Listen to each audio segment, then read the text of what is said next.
या भैया, हमको पैर में बहुत दर्द हो गया है, चोट लग गया है।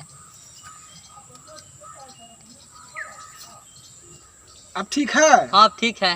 हाँ आज तो तुम्हारा हम हेल्प किए हैं। किए है ना। हमको जरूरी पड़ेगा तो करेगा ना। भैया हम बहुत गरीब है, कब्रिस्तान में रहते हैं, कब्र खोदते हैं। अगर आप कहिएगा तो आपका हम फ्री में खोद देंगे।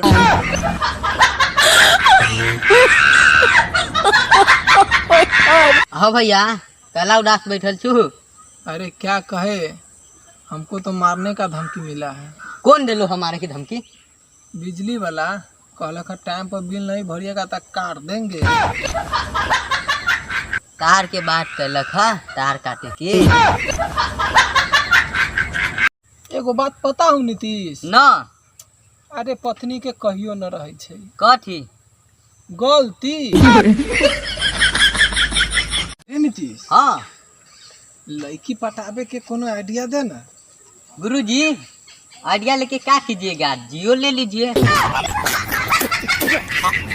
जो जल्दबाजी में शादी किया वो अपना जिंदगी बिगाड़ लिया। अरे भाई, जो जल्दबाजी में शादी किया वो अपना जिंदगी बिगाड़ लिया। जो सोच समझ के शादी किया वो कौन सा उखाड़ लिया। हम एक बार कर लिए तो हमको बार बार करने का मन कर रहा है। कथी रे? बुझली, हमको लगा खाली वही तो परेशान है। अरे भाई चिमनी में गेल रहा। हाँ तब तो ओकर बहुते बड़का होई। अरे साला, एकर तो मियो खलीफा से बड़का हो। ओ या उदास कला बैठल छू। क्या कहे, हमको तो मारने का धमकी दिया है। कौन दिलो है? बिजली वाला कहला का टाइम पर बिल नहीं भरिएगा तो काट देंगे। बिजली के बात कर रहा था।